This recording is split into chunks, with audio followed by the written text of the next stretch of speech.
TVO presents its broadcast schedule in partnership with Maxell Canada, RBC Global Services, Hewlett-Packard Canada, and in partnership with viewers that matter, like you.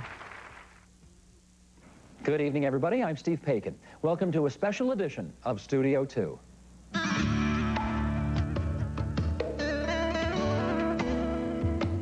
The best main street in Ontario. It's a place to shop, a place to walk, a place to talk and feel at home. We presented your entries from across the province to our panel of esteemed judges, and ultimately, they picked one. Is it Goderich, Stratford, Gravenhurst, Kenora, Port Hope, and then there's Niagara-on-the-Lake, Kitchener, Hamilton, Toronto. Tonight, the winner of the Best Main Street in Ontario contest. This year's town contest was a challenge. There are 447 municipalities in this province, divided into 12 regions, 27 counties, 11 districts. You get the idea. How many main streets does that add up to? Thousands. Choosing the best main street in Ontario, based on your submissions, was too big a job for us. So once again, we have turned to the experts, and here's how it went.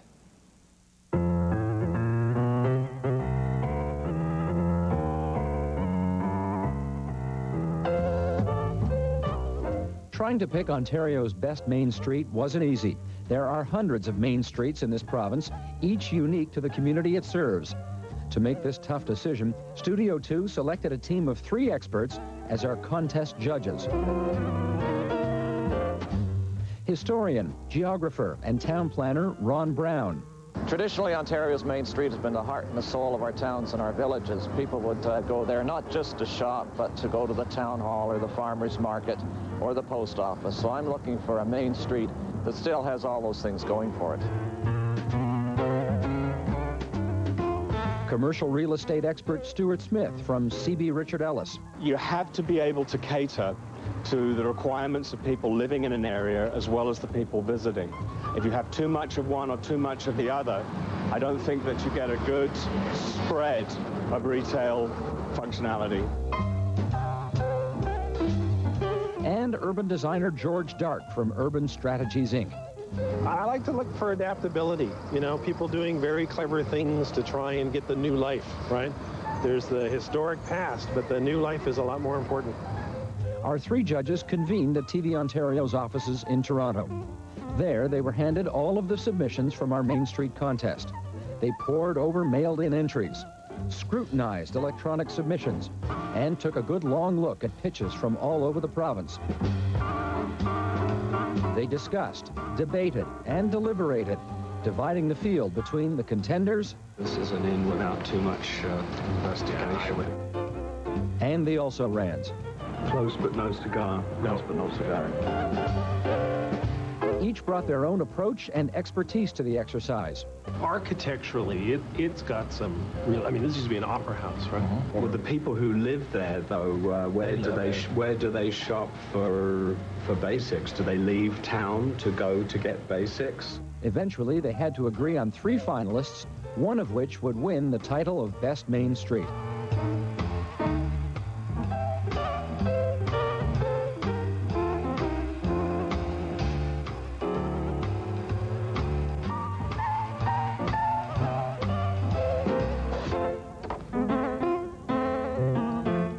Have a winner.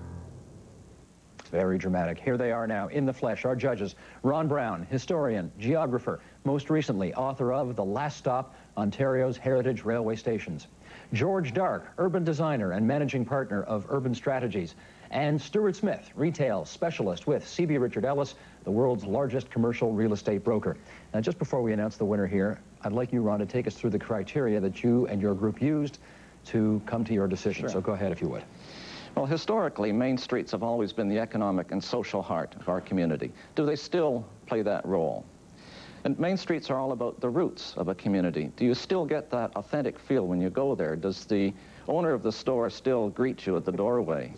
But at the same time, are these places evolving to meet new demands for businesses? And, you know, we're all tired of driving to Walmart, Main Street is a people place to stroll with the baby, to meet your neighbors and have a chat. But at the same time, it has to offer diverse things. Can you go and buy a bag of bolts after you have your latte, for example? So those are the things we were looking for. Okay, good enough. Now, I got to tell you, frankly, your decision surprised, maybe even shocked some of us here at Studio 2, and I think no doubt it will have the same effect on other parts of the province, people watching us now. But it was, we should say, a unanimous decision. So, based on the entries to Studio 2, the best main street in Ontario is, Stuart, care to do the honors? The Beach, Queen Street East, downtown Toronto. Queen Street East, the Beach in Toronto. It was unanimous? Yeah, absolutely. After considering, what, 60 different submissions? 60 submissions Probably over. A few more, and you took a day to deliberate? Yeah. Yep. Okay. We are going to get into the whys behind all of this, but first of all, let's take you to the east end of Toronto's Lakeshore and the neighborhood known as the Beach. East end of the city. Prettiest main street, best main street in the province.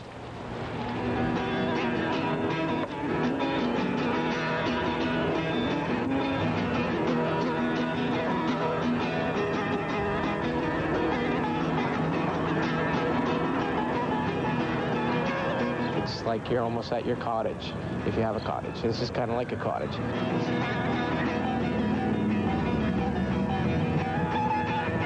People are all over the place all the time, so it's a very vibrant street. It just, everything's pulled together because everyone seems to know everyone. Everyone's comfortable here.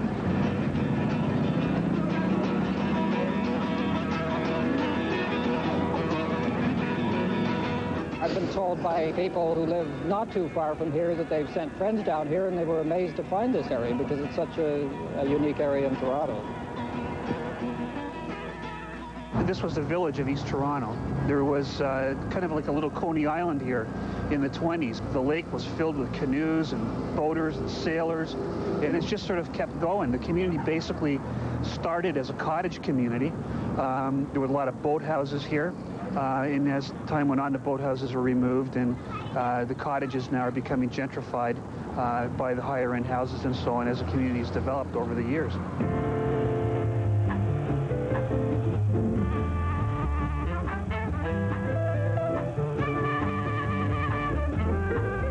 It's an interesting combination of sort of trendy stores and funky stores and kitschy stores and a lot of really fun stores. I mean, there's a bakery for dogs, believe it or not. There's, you know, kids' haircutting place. There's some imaginative stores down here. It's not upscale particularly. It's not downscale. It's just it's a nice mix. There are those that are nostalgic who want to support the businesses that were here 20, 30, 40 years ago, if there was any left. And then there's the new, franchise movement here, which is considerable. But I think that the new people that buy their houses in the Beach enjoy the franchises. They enjoy the coffee shops that are franchised and so on. I do think it's struggling to find a balance between the nostalgia and, the bigger box stores that are available. It's very much a walking street or a strolling street. It's a great stroll for families with their dogs.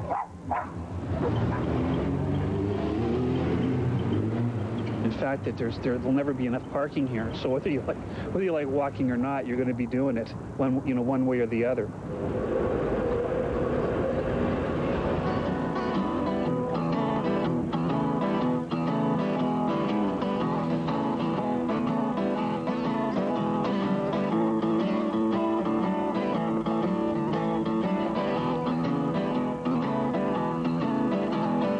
Gardens was kind of here before the community started. It was a great park in the middle of a small community. And it's really the center of the central business district here.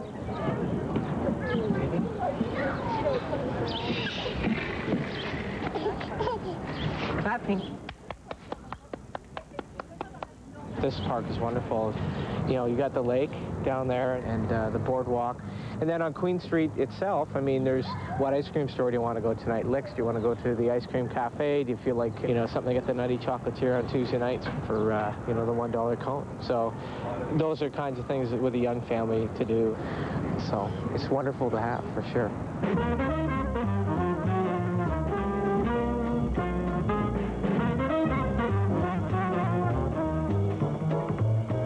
The festivals are extremely important for us.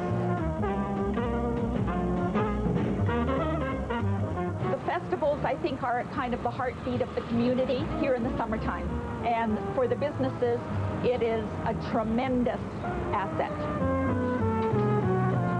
We get people from Europe coming to visit us. We get people from all over Metro, GTA, and they love this place down here. And when they come down here, it's Kew Gardens that they gravitate toward. The community is very much divided in conflict in terms of the festivals, and where they should be and where they should go. Basically, the conflict has to do with the local festivals being a victim of their own success. They're extremely successful festivals, and it seems difficult to put so many people in such a small park. That's what some people say. Others say that's not the case. There's enough room for the festivals. They're well situated in Kew Gardens, and they belong there, and they've always done well. They've grown there, and that's a place that they should be.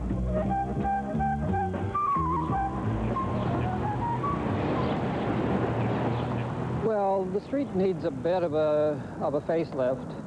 A lot of people have said it's starting to look a little bit tired. It could use with some enhancements, and maybe we don't want to make it look too trendy, as I say, and just dress it up a little bit more to make it more appealing to more people. You see a lot of turnover in the stores. One day it's the beach bar, the next day it's another establishment, and the rents are high, I think, for retail outlets on the street. And it would be great to see, through the business association, which is started up here on the strip now, they find ways to create more of a stable retail environment. That's up and down with tourism as well.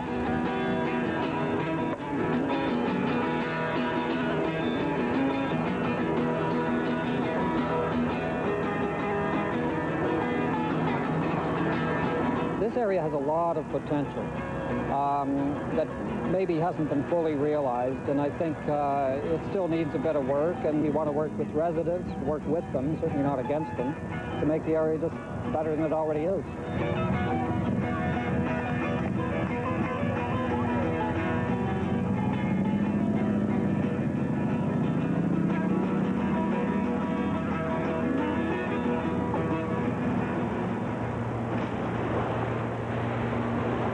Okay, there you have it. The beach, Queen Street East in Toronto, chosen by historian, geography Ron Brown, urban designer George Dark, and commercial real estate expert Stuart Smith. I can see people all around the province right now, George, who are saying that, first of all, I hate the fact that something in Toronto won. That's number one. But number two, Queen Street East in the beach is not the main street of this city. So defend your selection. How come you picked it? It might be the main street of this city. If you think that'll of the come city, as news to Yonge Street or Bloor Street. Yeah, absolutely. My partner, who's running up and down Yonge Street on one of your other programs. But, Toronto's a whole series of villages, and Queen Street for a long, long time has been the center of life in that community. And it keeps getting better, and it's more diverse, and it's really an authentic environment. When you put it against all the things that we thought were great criteria, it just scored high. Stuart, what about it? It's not the main street of Toronto. True, but Canada, as the most recent StatsCan census shows, is largely an urban country. And we have 4 main urban areas, Toronto being the largest, and the fragmentation of neighborhoods is something that people want. It's something that's always been there, and it's something that's now being enhanced. And Queen Street East and the beach is a great example of something that's not too hot, not too cold, just right. It is standing at a crossroads, possibly, as some of the interviewees on the street may have mentioned, and we'll see how it goes. But one of the best factors is the limit to growth by the lack of parking. That's actually a plus. And it's a plus that there's not enough parking. It's a plus because it means people have to use public transit. They have to walk. Is it, though, we heard also reference in the background piece there to Queen East being, in some sense, a victim of its own success. It now is at the point where there are so many people who are not from the neighborhood, who plow into that neighborhood for the Beaches Jazz Festival or for other things, that some of the residents, I suspect, are beginning to resent its success a bit. Did you pick up on that? I think you hear that, but 95% of the time, the people who walk along the main streets of the beach are beachers. They're from there. And keep in mind, too, when you mention that, Queen Street East is not the main street of Toronto. In the 1870s, it was the main street of a very distinctive community, which was separate from a growing city called Toronto. And it still plays that role. It's the main street of a very distinct community. So do you see the future? I know we've, by the title of this program, suggested that there is a main street in every city, and therefore it's a bit confusing to some that you three would have picked Queen Street East, which no one thinks of as the main street. But is the thinking here that there are going to be several main streets in several cities in the future of this province? Is that how it's going to go? Well, certainly if, for example, Bayview Avenue had been submitted as a Main Street candidate, we would have given that pretty high consideration because it's the main street of Leaside. You know, by the same token, you have Bloor West Village out on the West End. It's the main street of a fairly distinct community. So a place like Toronto has grown to absorb distinct and separate towns, each which had their own main street. That happens in the suburbs, too. You know, Oakville has Bronte, the old downtown, their new downtown up at 5 and Trafalgar Road. When places get so big, you know, we want people to walk, we want them to associate with their daily lives.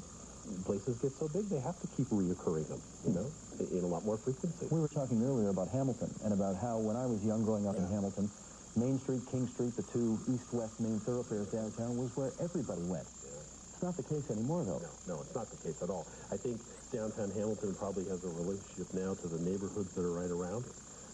Its retail environment wouldn't relate to the city. We're looking at pictures of Hamilton right now. There's the Board of Education building. I think we're going down, I think this is Main Street. You go down Main Street, yeah. Which is one way east. There's Hamilton Place, which is a beautiful theater auditorium complex, almost 30 years old now, I think. That's some of the newer architecture in the city. But this downtown, this Main Street, beautiful old church, is a kind of a shell of its former self. You know, it does not attract the kind of traffic, and I guess you know, being in the retail leasing business, there's too many vacancies downtown there right now. Well, NIMBYism is a reality, and frequently, I think 15, 20 years ago, there was a concern about the mollification of downtowns. Zoning changes were frequently made with the best intention in the world to keep what was considered to be undesirable in terms of commercial and retail out of the city center, and all that meant was that people would then go to them. If there were not walking distance between the city center and the new retail environment, you'd end up with a situation where the downtown hollowed out. And I think possibly one of the examples of that remains to be fixed is in London, where retail zoning was made very easy on Wellington Southdale off the 401. All the retail went there. The downtown is still having trouble coming back to life. George, could you talk to me about one-way streets for a second? Because I hate one-way streets. Well, I was going to say, the main street, the best main street that you have selected is not only a two-way street, but there's parking on both curb lanes, and it's very hard for in-traffic to move on Queen East. Yeah. And you like that. Big part of the success. You know, if you're driving 60 kilometers an hour down the road, you can't see what's in the shop windows. And I think a measure of success, certainly to a retail street, is when it's slowed down so much that it's actually very hard to drive. Their success comes from walking, not from driving, you know. Park your car, get out and walk around. Then you can really see what's going on. And Ron, by the same token, people still live on Queen Street East in downtown Toronto.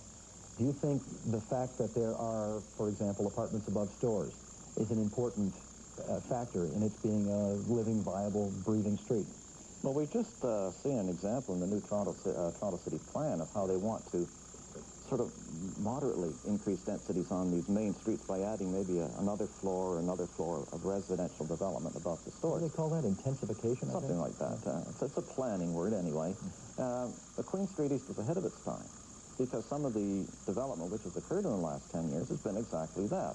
You have stores at the street level and 3 or 4 levels of residences above it. But, you know, you've had the best examples of inner-city housing built on the Queen Street probably for a good 20 years, you know.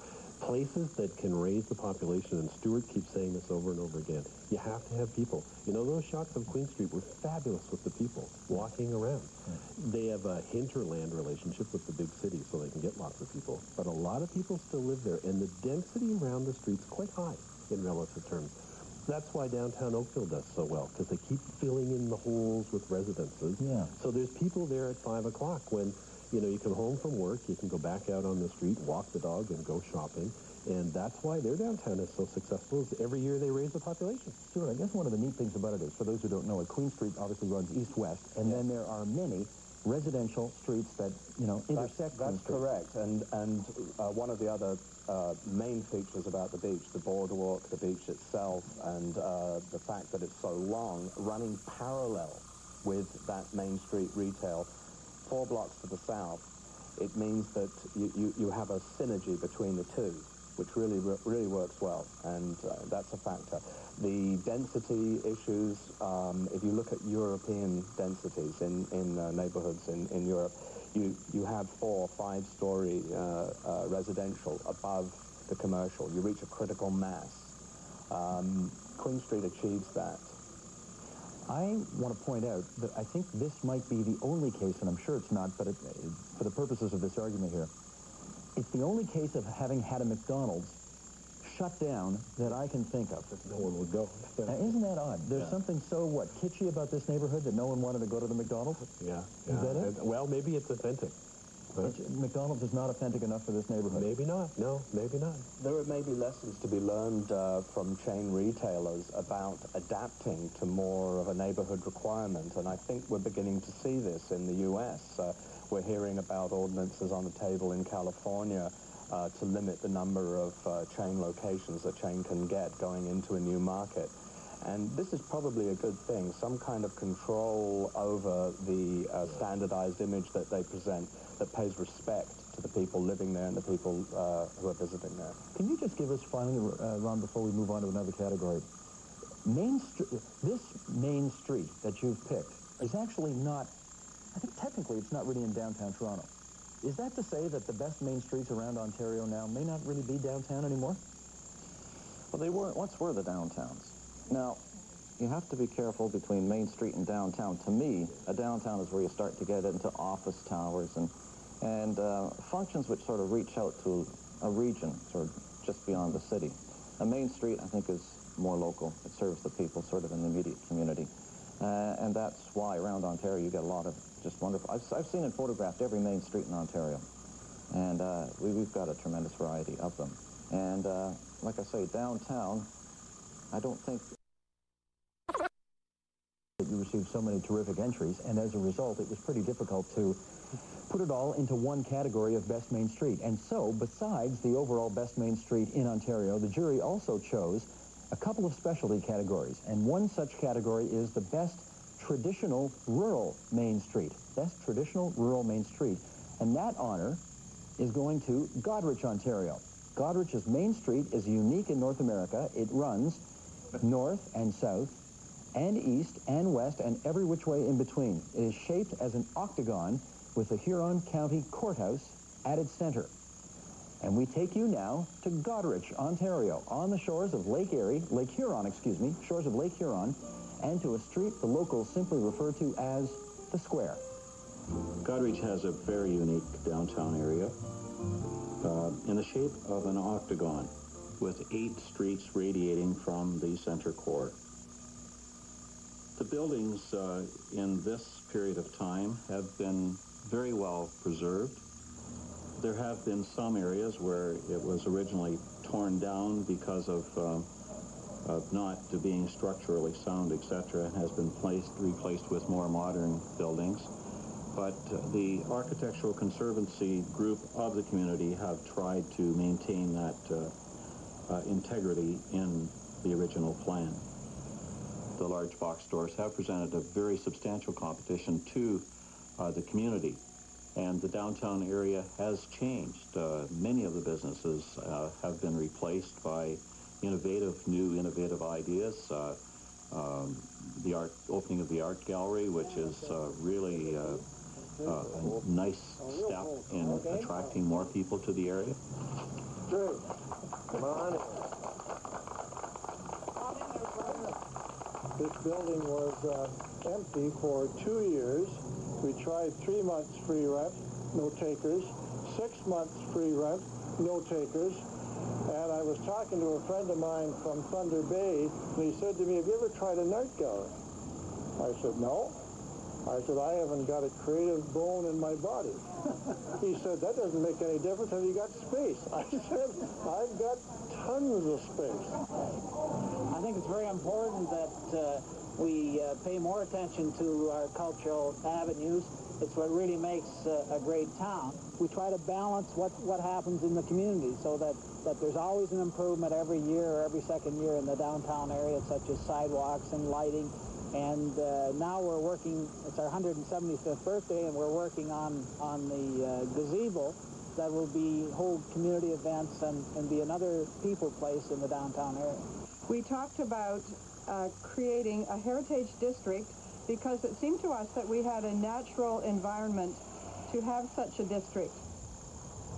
Various groups in Goderich are trying to create the downtown as a people place, and therefore there is a draw to come downtown for various events that happen. Hey, sir. Somebody's else for me. Anything else today, sir? Hey, thank you. You're welcome. It's rather unique that the carriage bearing Lord Dufferin is actually doing a ringer around the square, which is still a tradition in the community in the year 2002, and the fact that cars do ringers around the square all the time. The role of Heritage Goderich is really to give education to property owners and business owners, and to tell them that there are alternate ways, or to explain alternate ways of doing renovations and facade changes to their buildings.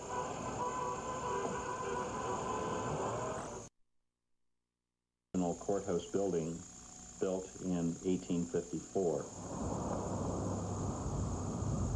The downtown area is great in the fact that we have a unique opportunity for cars to travel around the square and cars to park. My family purchased this hotel 2 years ago. We've been constantly renovating, doing lots of work. It's great, actually. You see people every day. They're walking around the square, walking their dogs or their kids, and kids riding their bikes. You can walk anywhere. I walk to do my banking or go to the store. You don't even have to drive anywhere. Most of the events that would happen in Goderich would really be sourced from the square. So we really feel that if we can keep that contact of people coming to the square to see events, then they have that pattern to come up and shop, and it's just a pleasant place to be.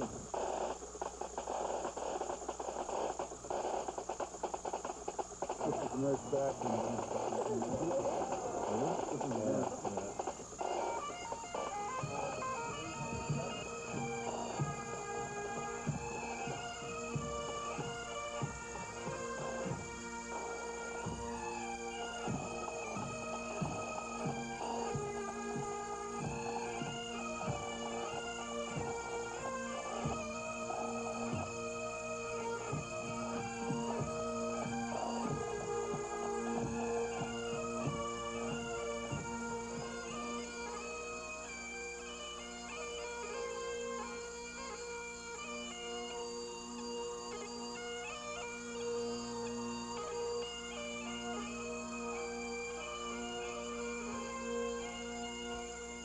Gracious and loving God, what a joy it is to gather again to worship in your name.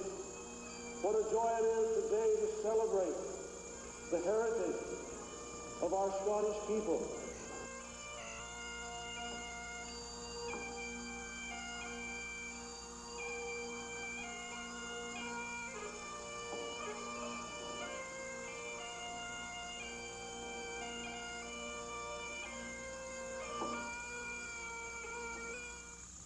Some scenes from Goderich, Ontario, judged by our panel of experts to be the best main street in Ontario as it relates to traditional and rural values. Tell us about that, Ron. Why did you discover that after you picked the best main street, which in your view was Queen East in Toronto, why did you need to create a subcategory? Well, I think most people, when they think of a main street, they think of a main street in a rural town, serving, the population of the town and the farmers around it. And there were so many great applications from communities like that. We just didn't want to leave them out. And as we went through that clip, you heard so many of our criteria being mentioned. It's a people place. You know, it's true to its roots. It's adaptable to change, for example, at the art gallery, you see. Yeah. That's a nice story, isn't it? Yes. They turn the art gallery into it. But people in Southampton or Grand Bend, which are also both on Lake Huron and both very close to where Goderich is, might think, what have they got that we haven't got? Exactly the same community. And the answer is? Well, you know, I think people from Grand Bend and Southampton and Kincardine probably go to Goderich. I think it has a very unique relationship with its hinterland, you know. Zurich, Auburn, all these little places around have maintained some kind of a connection with that square. And, you know, it's a very authentic place. As Ron says, you can buy bird seeds, Cadillacs, cappuccino, 20 horsepower oil pumps, like all side by each other.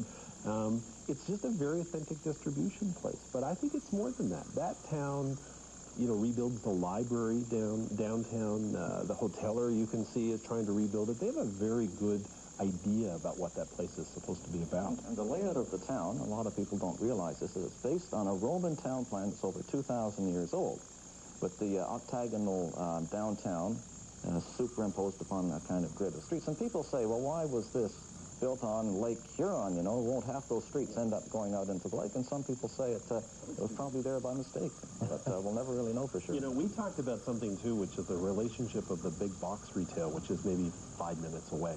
And I actually think it's more of a symbiotic relationship than one that's detrimental. It's very close to do both. You can do the big box, you can come back downtown. Their parking is almost more like a shopping center in that downtown. You know, you can always get a parking space there. But they've done an interesting thing. They've adapted to, you know, what a lot of people find is a real threat to a shopping district by allowing them to have very close proximity to each other.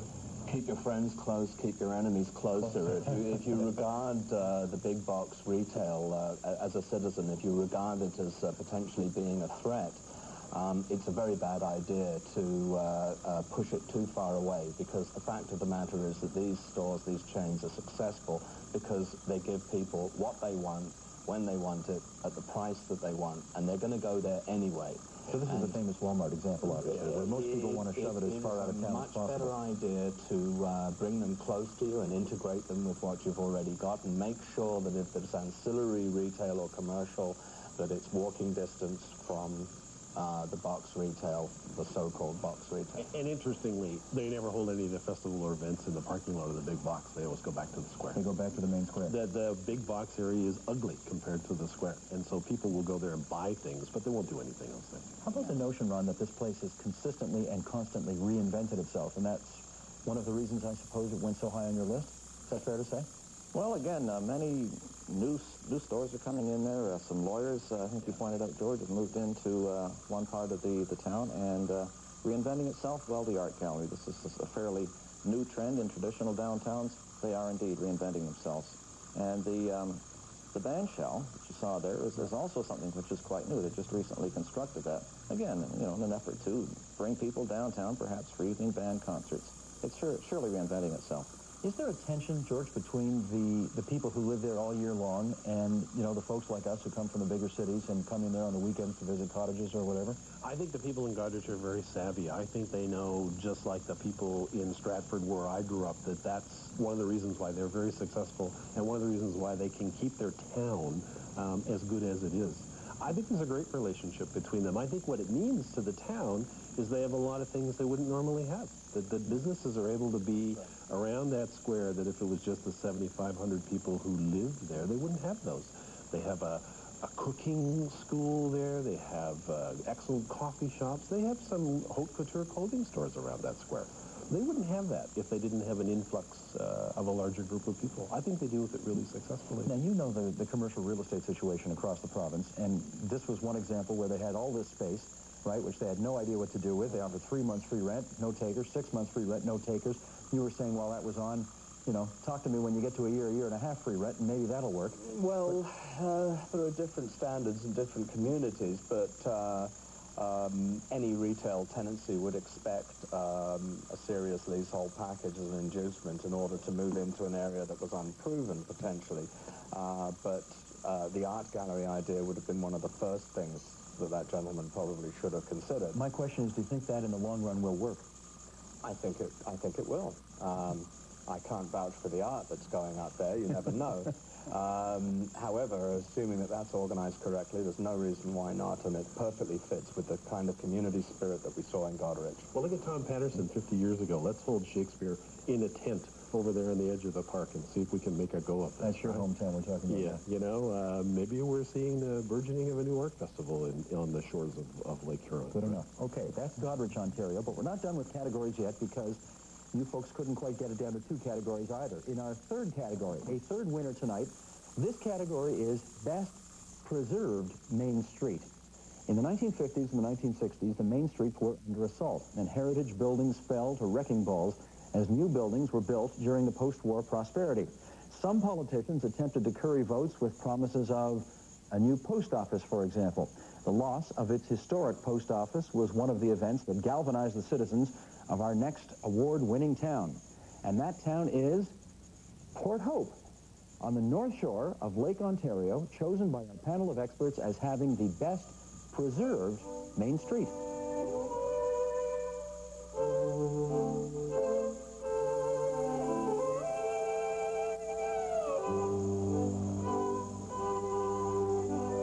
Cluster of people that we used to refer to as the Hysterical Society that realized the importance of built heritage. And they work tirelessly to save old buildings and keep them looking good. Well, I was born and raised in this community, so it really means a lot to me and my wife, and we feel really privileged that we've been able to spend most of our working life down here dealing with people that we grew up with. It's just wonderful to go out in the morning, put flowers on the street, and say hello by name to everybody that walks by, your grade 4 teacher or, you know, just your next door neighbor.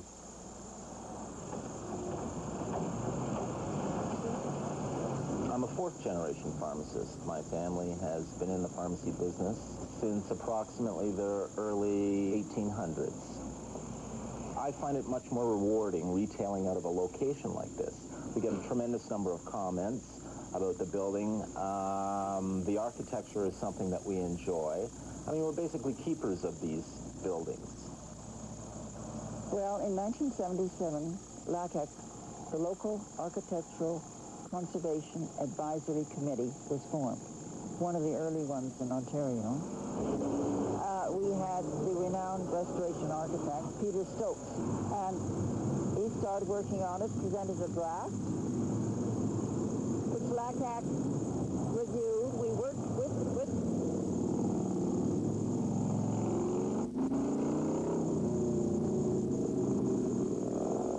I think in the last 3 or 4 years, you know, we've had a LACAC committee, which is our agriculture or a heritage committee, that have been so strong, you know, in having our downtown designated as a heritage district. We have about 15 members that sit on that committee, and they're at council all the time trying to get incentives to make sure that our downtown is kept healthy by, you know, bringing the Main Street back to its 1800 style. Well, downtown Port Hope went through the same pressure that every other community went through. We had a 66-store mall built close by. It offered free parking, and it was climatically controlled. And after it was constructed, downtown Port Hope suffered immensely. We had about a 25 to 30% vacancy rate. There was nothing going on down here at all. And the rents dropped so low that a lot of antique dealers felt that it would be a great place to set up shop and have pretty low overhead. But what happened was that those antique shops moving in here started to generate some traffic from outside of the community, tourist traffic, which has become immensely important to the economy of the downtown. During the time we did the downtown heritage district, we had to do it kind of in a cookie cutter. Some people weren't in favor of it because they think, well, gee, if I have to spend all that type of money to restore it back to its original way it was, then they don't want anything to do with it. But I think the way it looks and the way our downtown is progressing, that a lot of people are going to come on side that weren't on side before.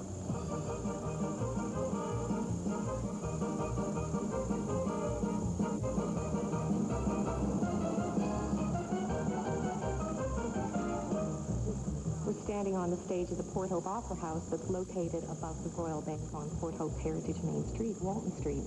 This beautiful facility closed down in the 1920s, and it housed many incredible shows in its heyday.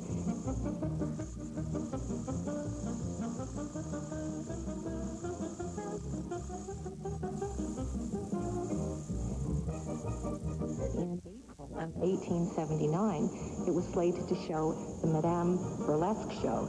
But unfortunately, there was a riot in town, and several hundred members of the community, the boys and men, were gathered at the entrance to the Opera House. And they were protesting because the mayor and the chief of police decided that the Fanshawe show was not going to go on. However, it was saved by a member of council and the Opera House manager, and decided to eliminate the can-can.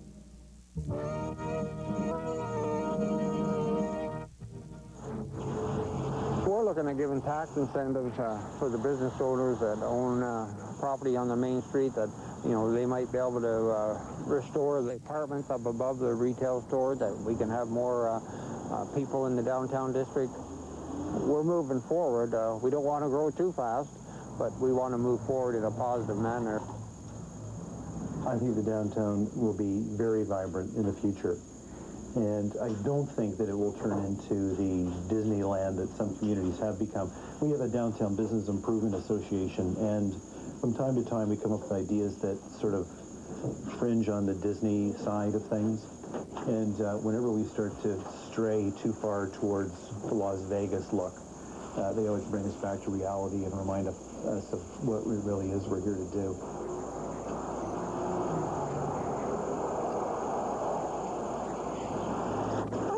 Feel that an old building or district is sort of like you go to a yard sale and you see a piece of silver and it's black, but it's got nice lines, so you take it home and you polish it, and it's a lot of work polishing it because it's been neglected for quite a long time, and it shines. And you've got something of beauty. It has dents in it, but those dents tell a story and the passage of time.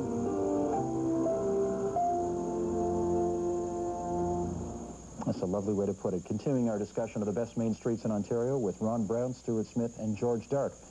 Now again, Stuart, you've gone, forgive me, Ron, you've gone to a separate category here. Best preserved main street in Ontario, and you say Port Hope. Why did you feel the need, again, for a separate category here? Well, this is probably my bias coming out here, but... No. No, yeah. Port Hope has a great history. The oldest building in Port Hope, I believe, was built in 1820, the Canada House Hotel, before Port Hope even had railway lines. Yeah. You know, it so much reflects the traditional role, and here we're talking about one of our criteria again, of Main Street, Ontario. But in this case, in terms of its architecture, in terms of the wonderful buildings which were built during a fairly brief but significant time of prosperity for Port Hope before the railways came, and Coburg, I think, subsequently became the more dominant of the two communities, and Port Hope's old buildings weren't replaced because that prosperity kind of slowed down, and that's a good thing. This is very ambitious. I mean, you know, arguably, you know, you're lucky if you see two-story historic Main Street buildings. There's 4- and 5-story historic buildings. There were very ambitious people here at the time they were put together, and they were crafted. And, you know, I think that Port Hope deserves an enormous amount of credit for recognizing that it will not be a quick return, but this heritage that they have is a wonderful legacy, and it's going to take them a long time to do it, but they'll really benefit from it. I noticed as you were watching the piece, you were just marveling at the build. What is it that caught your eye in particular? Well, I mean, you just look at how they were made. You look at every entrance door recessed a meter, all with carved wooden surrounds around them. You know, every single window has a top and a bottom and a sill, and you know, every row of window is different. You know, you think about when those buildings were built, that was one heck of a lot of work. It was all done by hand and individually crafted, very ambitious, and it's all still there. Some of them are maybe a little lumpy and painted funny colors, but they're still there, you know? And so if you want to bring them back, you can bring them back. You can't put those buildings back when they're gone, but you can always breathe new life back into them. Now, I noticed, Stuart, when the issue of Disneyfication came up, you piped in right away and you said... Niagara on the lake. You did. You don't care for that, I guess. I feel that they've crossed the line there, personally. I've always felt that real estate's about four walls and a roof which enclose a human activity. And the real key is to monitor the nature of the changes in that or those human activities. And if you have a really good grasp of that, you can ride with it, and that's where preservation works. Now, these are shots of the downtown street in Niagara on the Lake right now, which looks pretty enough, functional enough, beautiful enough. Yeah. But don't you feel, though, you're being manipulated when you go there? I do. I think it's like it feels like a stage set. Too fake. It's kind of a sort of gingerbread village, almost, at this point. So not the authenticity that clearly you saw with Port Hope. Yeah. Not the blend between form and function. Now, those are very fancy urban planner words. What does that mean? Functionality. He's not the planner. That's right. Functionality means that it works for the people who live there and the people who visit there. Form means the correct handling of historical issues and the general appearance and the integration of those two sides, residents and visitors. And there's a balance. It's a fine balance. And Port Hope, they've really got their act together. The municipality in Port Hope is really on top of things. I think these places are interesting, too, because you think, we've got these, and we did talk about these in our review. St. Jacob's, driven by this kind of hyperactive market with a cultural influence.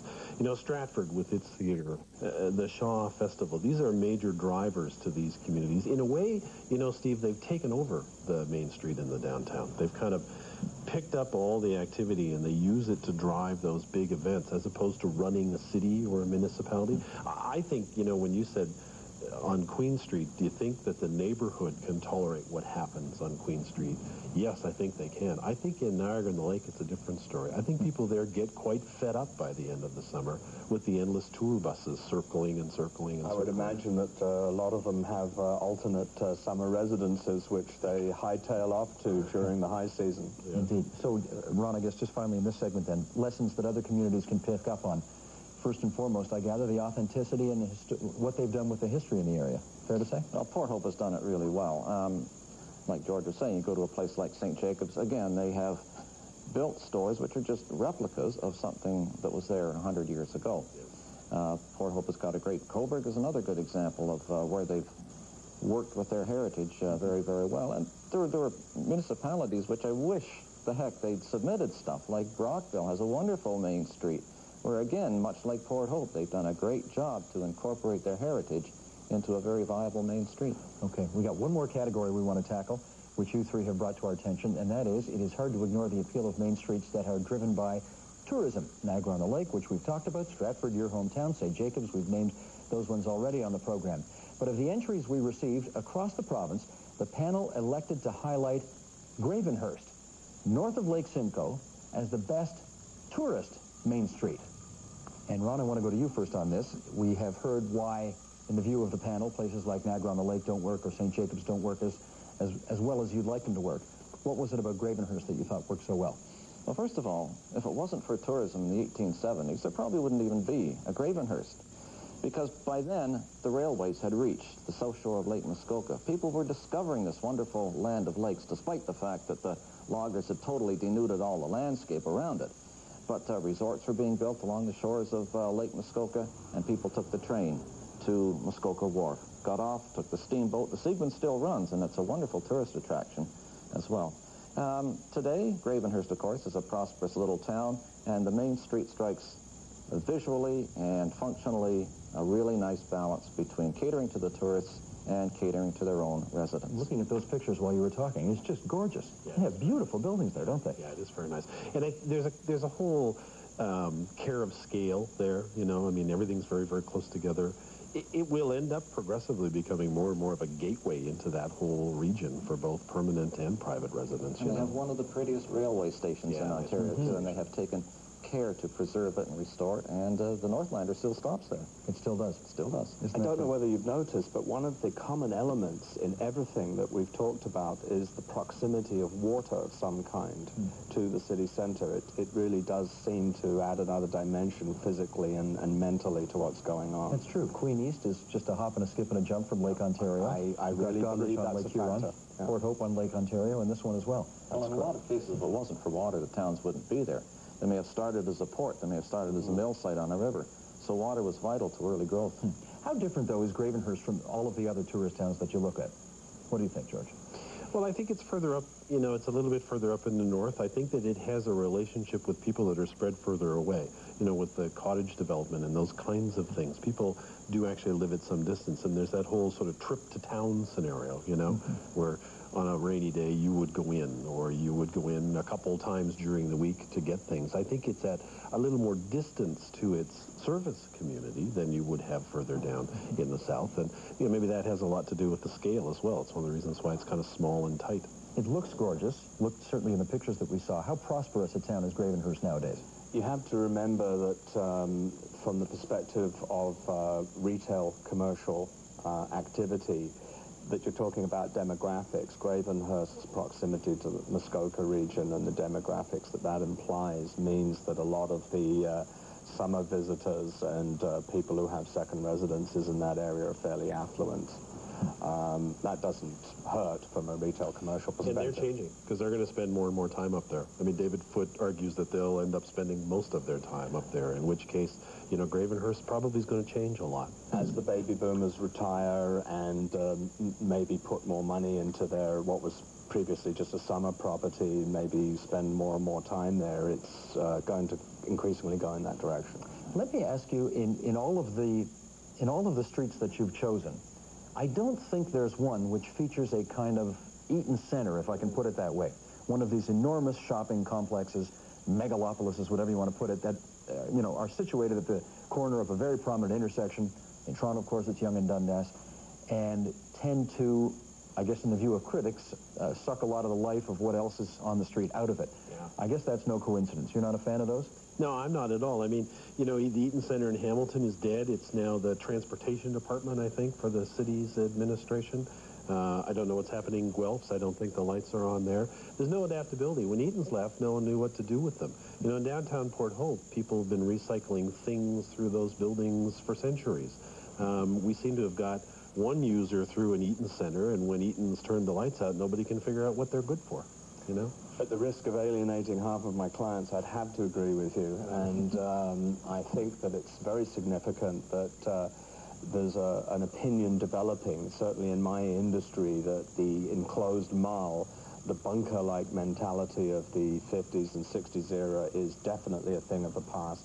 I'm aware of a number of different projects on the drawing board right now to turn some of our existing mid-level malls into more of a pseudo-village configuration. That's where it's turning the storefronts outside instead of in, opening up the sides of these things so that there's natural light coming in, allowing people to sort of drive up artificially made roads so that they get right to where they want to go. And I'm not talking about power center development.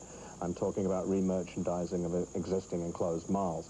And even in downtown Toronto, as you mentioned, the Eaton Centre in downtown Toronto, when it participated in the revitalization program, the first thing it did was come up with a design that made the Yonge Street facade, that was formerly a bunch of emergency doors and rear exits and blank walls, into an artificial series of storefronts where you can go in and out of the mall at any point you choose instead of just one end or the other. So these are attempts to address that. So the idea didn't last very long. What, 30 years? 30 years. A lot of money is spent, but 30 years and poof, it's gone. Which is the blink of an eye, I guess, when we're talking history. Well, in Port Hope it is. In Port Hope it is. Last question to you in our last minute here, as Vlad tells me. We didn't receive a lot of submissions from northern communities. Clearly they have main streets in northern Ontario, but none of them caught your fancy. How come? They catch my fancy because I'm a historian. Well, for different reasons. We did get submissions from Kapuskasing and from Kenora. And Kapuskasing has a truly unique main street. It goes around in circles, much like Goderich. But here was a town which was laid out in 1923 by a group of New York town planners right in the middle of the bush when there wasn't even a road to the place. Kenora, a boom town based on the gold rush and the railway. And to me, the northern towns are all about boom towns and railways, and that's why I love them so much. But that's also perhaps why they didn't get the kind of recommendations from your panel. Well, boomtown main streets sort of are put together in a hurry. Right. They're not pretty main streets. And when the boom is gone, sometimes the main streets turn into ghost towns. Okay. Congratulations then to Queen East, the beach in Toronto, and Port Hope, and Goderich, and what's the last one I'm forgetting? Gravenhurst. Our 4 prettiest, best main streets. And that's another Studio 2 Town Contest. Our thanks to author Ron Brown. His latest book is The Last Stop about Ontario's heritage railway stations. City designer George Dark of Urban Strategies, and our commercial real estate expert Stuart Smith with C.B. Richard Ellis Limited. And a special thank you to all the business improvement associations, chambers of commerce, municipal offices, and most importantly, the citizens of Ontario for caring enough about your hometown to enter this year's Best Main Street in Ontario contest. Here's our tribute to you as we say good night.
Show your support for TVO's exceptional programming by joining our membership family.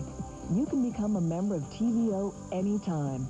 Just visit us online at TVO.org or call our automated pledge line toll-free at 1-800-668-1414. Become a TVO member today. Coming up, David Copperfield, followed by National